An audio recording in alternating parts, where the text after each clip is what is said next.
The Laurel Shopping Center in Laurel, Maryland is a typical suburban shopping center, but it was once the scene of a notorious event that gained international attention. George Wallace was first elected as Alabama Governor in 1963. He was a notorious segregationist who earned infamy when he attempted to stop the racial integration of the University of Alabama by standing in front of the entrance to the university, thus blocking the path of black students. In response, President John F. Kennedy federalized the Alabama National Guard, who commanded Governor Wallace to step aside and allow the black students to register for classes. George Wallace left office after his first term expired in 1967 due to term limits, but his first wife, Laurel Wallace, was elected as governor the same year, which earned George Wallace the new title of First Gentleman of Alabama. That term only lasted 1 year due to Laurel's death from cancer. In 1968, he made his first run for president as a third-party candidate with the American Independent Party. Richard Nixon won the election that year, and Wallace came in third place. George Wallace ran for governor of Alabama again in 1970, and he won. In 1972, Wallace decided to run for president again, this time as a Democrat. He made a campaign stop at the Laurel Shopping Center, where he nearly lost his life. Arthur Brenner was a 21-year-old unemployed busboy from Milwaukee, Wisconsin, who felt that his life had become dull and he was looking for a way out of his station in life. He wanted to do something that would get him noticed. He initially decided to assassinate President Richard Nixon, who was running for re-election that year. He even followed President Nixon to Ottawa, Canada, but he wasn't able to get a clear shot due to the tight security around the president. Bremer decided to travel to the Laurel Shopping Center to visit the Wallace rally in person while carrying a loaded gun. He shot Wallace 5 times.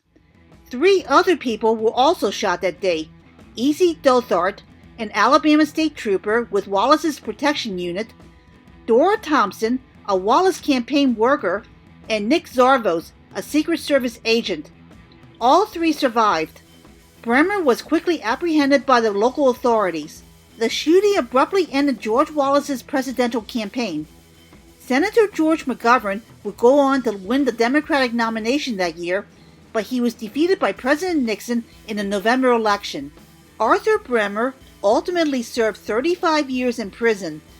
During his time in prison, he became the inspiration for the Travis Bickle character in the 1976 Martin Scorsese film Taxi Driver. In turn, that movie would serve as the inspiration for John Hinckley's unsuccessful assassination attempt of President Ronald Reagan in 1981, but that's another story altogether. After Arthur Bremer was released in 2007, he moved to Cumberland, Maryland, where he has since kept a low profile. George Wallace survived the assassination attempt, but he ended up spending the rest of his life in a wheelchair. Despite his disability, he managed to continue with his political career. He ran for president as a Democrat during the 1976 election, but he withdrew from the race after losing several southern states to Jimmy Carter, who would later be elected president. He finished his term as Alabama governor in 1979. George Wallace would be elected again as Alabama governor in 1983, and he served what would be his last term in that position until 1987. He retired from public life and lived quietly until his death in 1998 from Parkinson's disease at the age of 79. A few years before his death, he sent a letter to Arthur Bremer in prison, writing that he had forgiven Bremer for trying to kill him. Wallace told his son that the reason why he decided to forgive Bremer is because, quote, "Son, if I can't forgive him, my Lord won't forgive me of my sins," end quote. Today, most people in Laurel generally tend to think of the Laurel Shopping Center more as a place to shop or to grab a bite to eat at one of the restaurants than as a place that once served as a backdrop for a political assassination attempt. There are no markers or plaques commemorating that incident at all. According to various articles that are available online about the shooting, the actual location of the incident is this building in the middle of the parking lot, which housed the Equitable Trust Bank at the time. Today, another bank occupies the building, the Bank of America. The shooting happened in the parking lot behind the bank on the opposite side of the drive-thru. According to the various maps posted online, this is the approximate area where the rally and shooting took place. According to a 1970s directory of the Laurel Shopping Center that can be found online at the lostlaurel.com website, the only businesses located in that shopping center at the time of the assassination attempt that still exist today are the Laurel Car Wash and Giant Food. That very same Giant Food store would later serve as a relatively minor backdrop to another horrific incident that rocked the world even worse than the attempted assassination of George Wallace. Just 3 days before the terrorist attacks in New York, Washington, D.C., and Pennsylvania on September 11, 2001, one of the hijackers, Mohammed Atta, went to Giant Food at the Laurel Shopping Center to initiate a wire transfer of $5,000 to Mustafa Ahmed Adam al-Hawasawi, who had acted as a key financial facilitator for the 9/11 attacks. It was around the time that all of the hijackers were transferring money that they were initially given for living expenses, but they never spent to al-Hawasawi, which made sense considering that the hijackers were on a suicide mission, so they wouldn't need to use the money in the future. So Mohammed Atta went to this customer service counter at Giant Food and made his wire transfer.